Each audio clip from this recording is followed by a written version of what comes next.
saya hanya akan menambah konsiderasi atau pertimbangan atau perluasan berpikir. Kemudian saya minta semua jamaah mencatat itu, tidak tahu lewat mana ya, supaya masing-masing mencari jawabannya, karena itu masalah yang terpenting yang membuat peradaban manusia itu bisa silang sengkarut dan tidak tepat arahnya karena tidak bisa menjawab empat ini tadi.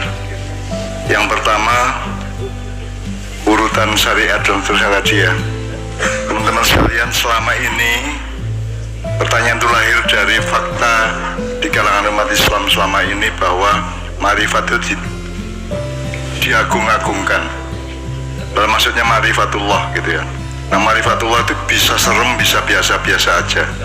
Kalau Anda melihat hukum yang berlaku pada jasad Anda aja kan Anda ketemu Allah, ketemu hakikat Allah kan gitu.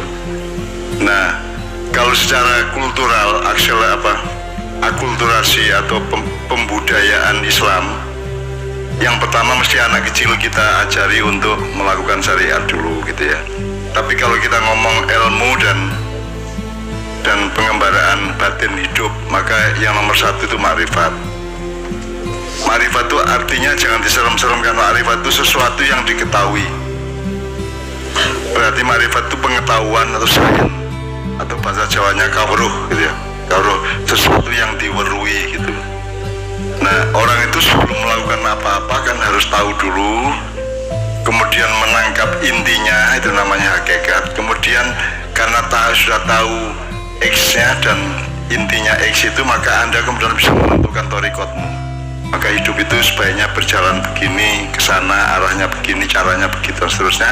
Nah, di dalam perjalanan itu Anda menemukan ma'rifat baru, pengetahuan baru.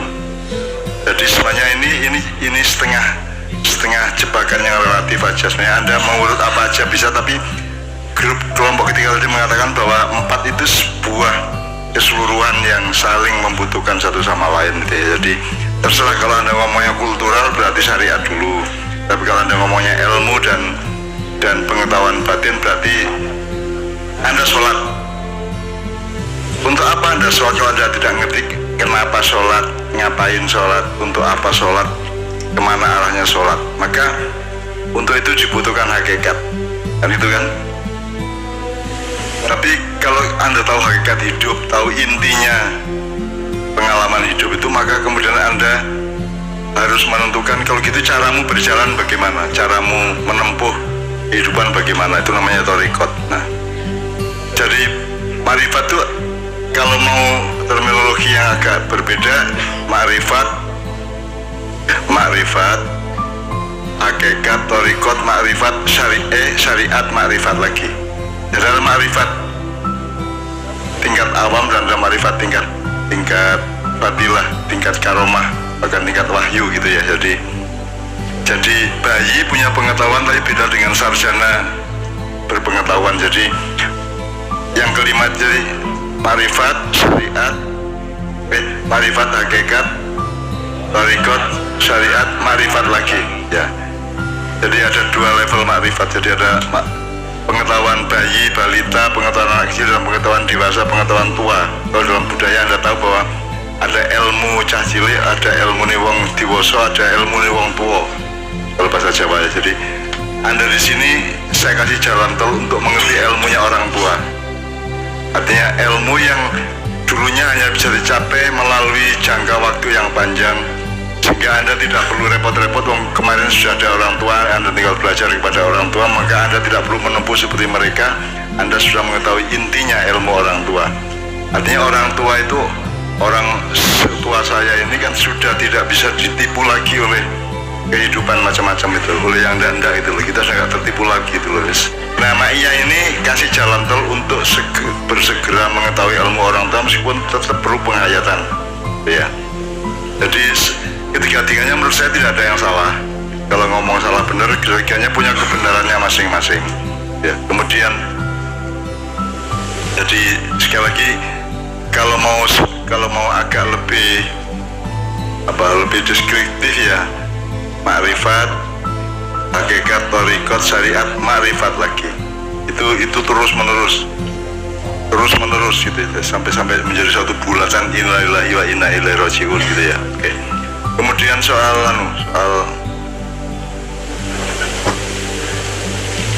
itu memang perlu saya tanyakan karena kita ini jangan salah cita-cita juga. Anda ikut Ma'iyah terus tanya kapan Ma'iyah ikut capres, kapan Ma'iyah ikut pemilu, kapan Ma'iyah daftar ke Depdagri. Itu tidak akan pernah terjadi karena Ma'iyah itu di situ kan ada pertanyaan, ada ideologi misalnya. Di Ma'iyah bukan ideologi tapi semacam itu. Cara berpikir, cara pandang, pokoknya cara memahami kehidupan sedemikian rupa, dan itu sifatnya sangat rohaniah dan sangat intelektual gitu ya. Tapi dia tidak boleh menjadi administrasi, tidak boleh menjadi identitas gitu ya. Jadi NU monggo menjadi administrasi dan menjadi ormas, Muhammadiyah juga monggo, Sunni Syiah menjadi aliran monggo. Tapi Ma'iyah tidak. Ma'iyah itu tersimpan di dalam diri masing-masing untuk memperindah hidupnya dan untuk menemukan bagaimana cara mengatasi kiri kanannya supaya lebih damai satu sama lain. Karena Ma'iyah hanya mendamaikan.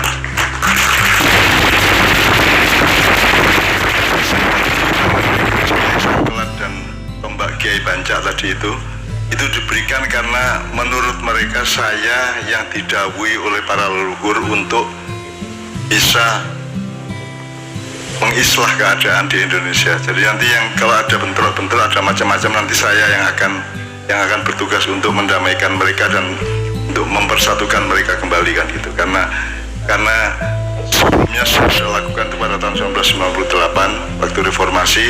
Meskipun kemudian saya tidak mendapat petunjuk berikutnya, maka terus reformasi menjadi rusak kayak sekarang ini gitu ya. Tapi mungkin akan ada periode lagi di mana kita yang akan menjadi muslihin, orang yang mendamaikan kembali, mengkompakkan kembali, mempersatukan kembali, mententramkan kembali semua pihak satu sama lain. Jadi makanya Ma'iyah tidak boleh jadi pihak. Ma'iyah berpihak kepada semuanya, bahkan bukannya kepada semua umat Islam, kepada semua umat manusia. Jadi sebenarnya berlaku seluruh dunia aslinya gitu ya. Tapi kan kita tidak punya maintenance untuk sampai ke tingkat dunia ya. Tapi paling tidak Anda punya jiwa muslim, jiwa untuk islah, jiwa untuk, karena Anda menjadi orang soleh. Soleh itu bukan sekedar baik, soleh itu dia selalu memperbaiki keadaan. Jadi kalau pecah di tambung, kalau pedot ditaleni gitu ya, naik gempil ditambal, nek gerowak didempul, begitu lah. Pokoknya Ma'iyah itu orang solihin, bekalnya adalah mutahabbina fillah, karena mereka berkumpul semata-mata karena sama-sama cinta kepada Tuhan, kan gitu kan, al-mutahabbina fillah. Itu kita berkorban untuk tidak menang sama siapa-siapa. Kemenangan kita adalah kepada hidup kita sendiri masing-masing itu ya.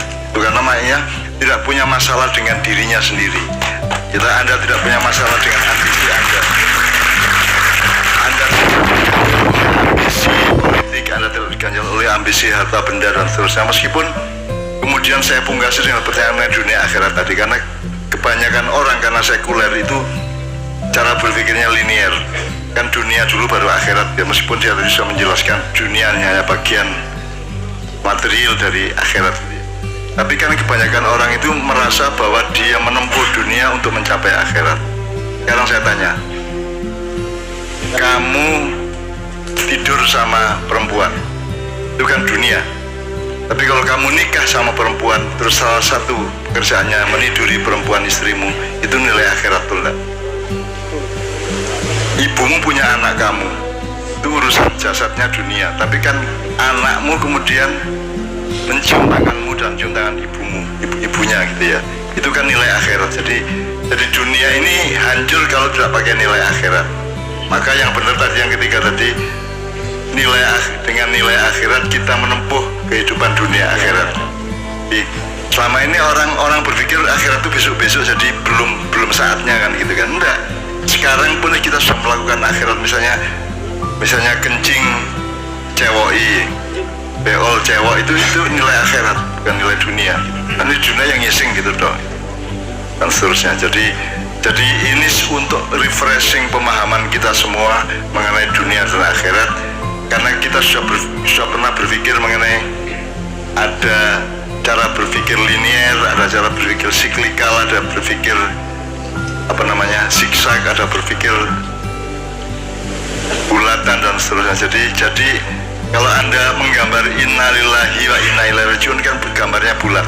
Misalnya ini innalillah dari Allah, dari sini menuju sini ya kan harus gini. Anda tidak bisa gini. Maka innalillah itu rumus utama hidup, itu innalillahi wa inna ilaihi rajiun, itu gambarnya bulat. Jadi kita itu kembali ke surga karena kita ini penduduk surga. Kita itu penduduk surga semuanya. Maka jangan pindah ke neraka kan gitu. Maka kita jaga supaya kita punya, karena mbah kita Adam itu kan memang tinggal di surga beribu-ribu tahun kan gitu. Kemudian ada kesalahan teknis karena dia makan buah yang berasal dari bumi yang mengakibatkan metabolisme yang berbeda. Jadi kalau Anda makan di surga nanti buah-buahan atau apapun itu, Anda tidak kencing, tidak beol. Maka di surga tidak ada WC umum, tidak ada jumbleng, tidak ada toilet di sana. Dan saya kira swarga isine jumbleng 1 juta akeh. Kayak apa ngel-ngel konsum bayang sampai bundas-ndasmu untuk nang jumbleng gitu kan. Di surga tidak ada kotoran, surga tidak ada bau busuk, di surga hanya ada wewangian. Dan di surga tidak ada rasa bosan, karena kalau di dunia Anda wangi pun agak kewangian Anda bosan. Tapi kalau di surga tidak ada kebosanan. Di surga tidak ada sifat-sifat manusiawi seperti yang di dunia, sebagaimana makanan tadi tidak ada residunya. Jadi semua makanan di surga itu menjadi nutrisi, gizi dan kalori dan apa-apa gitu ya, pokoknya terserah sebutannya. Pokoknya semua itu mendaur ulang 100%. Itu bedanya dengan bumi. Nabi Adam ke bumi itu karena dia pengen beol, karena dia makan buah hulti. Hulti itu buah dari bumi, pohon dari bumi yang dijadikan percontohan di surga. Jangan la taqrabu hadhihi syajarah, kata Allah, jangan dekati pohon itu. Artinya hati-hati kamu makan buah dari pohon itu karena kamu akan beol, pengen beol, pengen kencing kamu nanti. Itu sebenarnya tapi kan gak difirmankan oleh Allah, aslinya ngono iku. Kalau kamu makan buah itu khuldi itu, maka kamu akan kena residu, kamu akan punya sampah. Nah, di surga seluruh makanan buah-buahannya dan sudah tidak ada sampahnya. Jadi Anda recycling 100% nutrisinya gitu loh. Nah, Allah berfirman wala taqrabu hadhihi syajarah, jangan dekati pohon itu. Jadi cetok sekarang ya. Kalau kamu dekati pohon itu berarti kan kamu nanti ambil buahnya, terus kamu makan, terus kamu pengen beol. Terus Nabi Adam bingung, ya Allah, ini kok ada ganjel-ganjel di perut saya. Terus Allah berfirman, kuwi jenenge arep ngising, bra. Pasti nggak gitu bahasanya ya, tapi bahasanya nggak gitu ya. Itu ada di drama Melungsungi, sekarang cuman belum pentas di sini ya. Itu ada di drama Melungsungi ada. Nah terus gimana ini Allah kata Nabi Adam? Iki terus iki katanya arep metu ya, Komburi. Ya kowe nek arep metu, nek arep ngising orang entuk ning kene. Di surga tidak boleh buang sampah, karena tidak ada tempat sampah, tidak ada WC, tidak ada jumbleng, tidak ada toilet dan seterusnya. Kamu harus ke bumi. Maka Adam diantarkan oleh malaikat Israel ke bumi dalam keadaan kebelet nesing. Jangan marah ya, ulama tolong jangan marah. Ini memang kelihatannya memang soal ngising, tapi memang itu penjelasannya seperti itu, bahwa kalau di surga menurut saya lah, terus untuk apa surga kalau sama dengan di bumi kan gitu? Untuk apa ya surga yang tidak ada itunya dong, tidak ada sedih gitu, tidak ada, yang ada cuma maiyahan, artinya kita bermesraan terus kan, bergembira terus ya. Diskusinya juga di sana tidak ruwet-ruwet, enak pokoknya. Diskusi ini paling kalau kita dari piro pengiki ya. Jadi tidak ada orang cari kerjaan, tidak ada debt naker di surga, tidak ada perusahaan-perusahaan tenaga kerja di surga, semuanya beres, kun fayakun gitu ya. Anda membayangkan apa terjadi? Menurut saya begitu. Kalau enggak terus gimana surga itu? Naik surga pada gini lah apa ngel-ngel rono, bos gini ngerampok sing akeh kan gitu. Kalau tidak ada nilai akhirat, untuk apa tidak ngerampok? Kalau hanya ada nilai dunia, ya sudah ngerampok aja, berbuat semau-maunya aja. Tapi karena ada nilai akhirat, itu yang terakhir ya, pertanyaan terakhir ya, maka kita melakukan semua itu demi supaya sampai ke akhirat. Kalau kamu melanggar itu, kamu tidak sampai ke akhirat. Kalau mau dunia ke akhirat itu seperti Anda dari Jakarta ke Surabaya, umpamanya ya, Anda berangkat mau ke Surabaya, Anda memutuskan pakai mobil atau motor, apa kereta, apa pesawat, itu kan tergantung pengetahuanmu mengenai Surabaya. Jadi kalau Anda mau dari Jakarta ke Surabaya itu, Anda nomor satu harus tahu apa? Harus tahu tentang Surabaya, betul enggak? Kesananya berapa kilometer, pakai apa baiknya. Pengetahuan itu melahirkan keputusan itu. Terus Anda juga di sana harus nginep di mana, Anda harus mengetahui Surabaya sebelum berangkat dari Jakarta. Jadi sebelum Anda ke akhirat, Anda pengetahuannya yang dibutuhkan itu dunia apa akhirat? Akhirat. Dengan analogi Surabaya Jakarta tadi, loh, kamu mau ke Surabaya kan harus tahu mau pakai apa. Nanti kamu nggak tahu Surabaya, gara-gara kamu masih di Jakarta, kamu hidup di dunia tidak tahu akhirat, terus kamu keliru naik pesawat ke Palembang. Ya nek kon Madura gampang. Kalau orang Madura itu jam 2 malam sudah sampai di Cengkareng atau di Halim. Terus begitu pesawat buka, dia langsung check-in dan dia langsung masuk pesawat di paling depan. Sampai akhirnya pramugarinya bingung, disuruh pindah, tidak mau. Saya sudah habis sisa, saya langsung ke sini. Kok saya disuruh di belakang? Saya paling depan, saya yang paling awal di sini. Sampai akhirnya ada satu pilot yang kebetulan orang Surabaya, dilapori pilotnya, terus pilotnya bilang, Pak, yang depan ini ke Palembang, yang di belakang. Akhirnya, ya kalau gitu saya melayang dulu. Jadi tanya, gitu ya.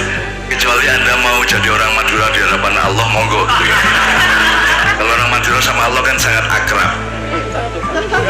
Sangat akrab, Tuhan tuh iya sangat akrab. Berani marah sama Allah, berani menyalahkan Quran segala macam. Dia nelayan sudah sampai maghrib tidak dapat ikan, terus ya Allah, ente katanya Rahman Rahim, mana Rahman Rahimnya, mana buktinya. Terus dia mendengar seolah ada jawaban Tuhan, maumu gimana? Mataki, namanya mataki itu ya. Lalu masa saya sampai maghrib cari ikan tidak dapat satu pun. Terus kata Allah, ya sudah saya kasih. Akhirnya ikannya yang datang ke perahunya, Mas, loncat naik perahu sampai penuh, sampai tenggelam perahunya, gitu kan. Allah kok ditagih, dikasih kamu sebanyak-banyaknya. Jadi kamu jangan suka-suka nagih Allah. Allah kok ditagih, dikasih kamu mati sendiri kamu. Terus dia seret perahunya ke pantai, terus sambil terima kasih pada Allah, alhamdulillah rabbil alamin, masya Allah, alhamdulillah. Terus dia lihat sebelah sana kok ada asap. Itu di desa dia khawatir jangan-jangan Allah marah tadi, terus rumah saya dibakar. Ternyata sebentar kemudian ada orang lari dari desanya, Pak, rumah saya terbakar. Betul-betul rumahnya terbakar itu. Terus dia gini sama Allah, ya Allah, kenapa masalah laut dibawa-bawa ke darat?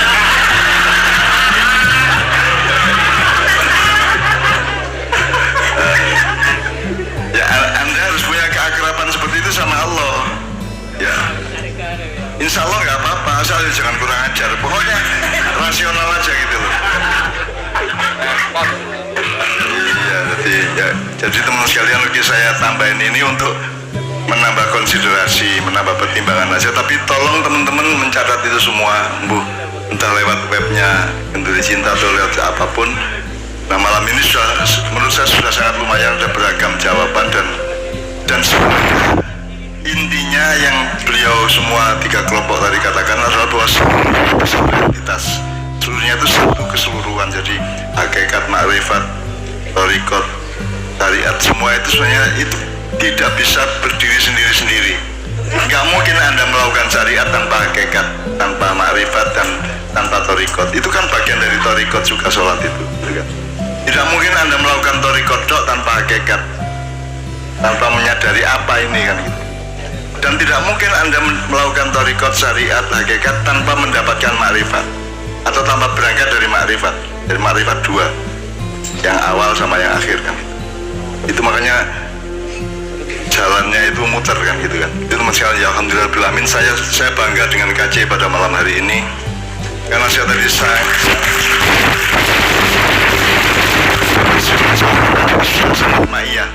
sangat ma'iyah, tentu saya kaget potongan di preman arek-arek iki.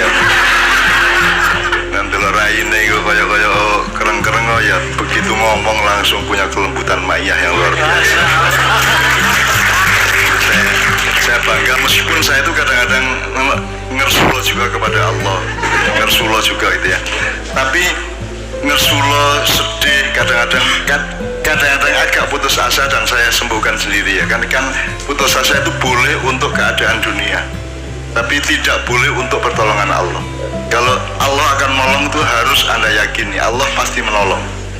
Bahwa Anda putus asa sama Indonesia tidak masalah, tapi jangan lupa bahwa Allah pasti menolongmu. Makanya terakhir-terakhir ini kita banyak lantunkan hasbunallah ni'mal wakil ni'mal nasir, wa kafa billahi ilaha, wa kafa billahi rabba, wa kafa billahi waliya, wa kafa billahi wakila nasiro, dan seterusnya gitu ya.